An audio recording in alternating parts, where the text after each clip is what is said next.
why another series? Hasn't this man caused enough trouble in the world? And the answer is no, we do need another series.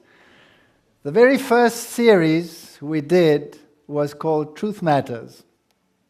And it's basically Bible studies and things like that. And then we came out with the troublesome Total Onslaught.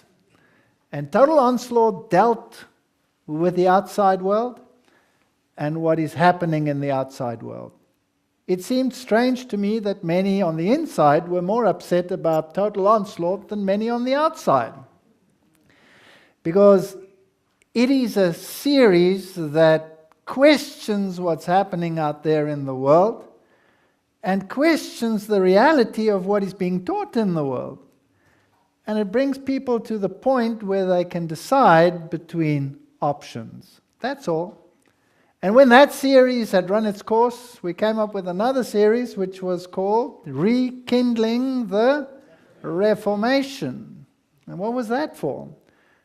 That came a little bit closer to home, didn't it? It was for the churches.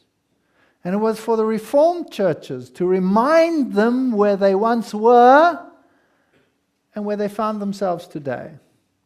And to ask them the simple question, did all that blood of all those reformers flow for nothing? Was it in vain? Were they all wrong? Were they prepared to die for mythology?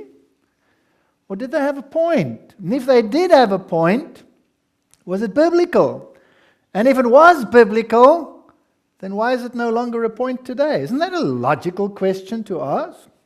So that was Rekindling the Reformation. The next one's scary. Because now I'm coming all the way home. And I'm asking the question, my dear fellow Seventh-day Adventists, where do you stand in the stream of time?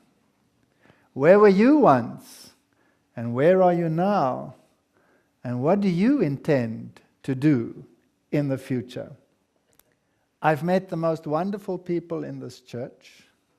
And I've met the most horrendous opposition in this church.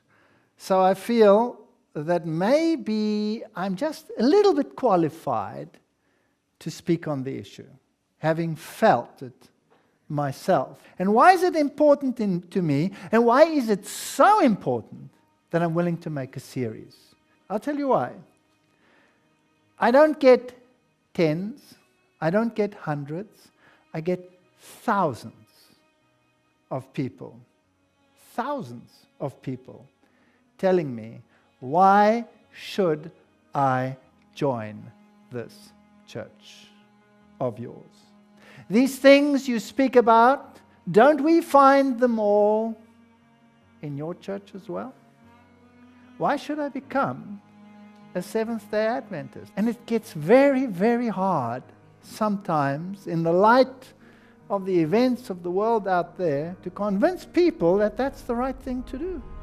I'm trying to give them a reason to do it anyway. And look at our poor church. Look at the condition it's in. How many people have left it and have formed their own little groups over here and their own little groups over there for whatever reason? If we want to go to heaven, we need a total transformation. We need it as individuals, and we need it as a church.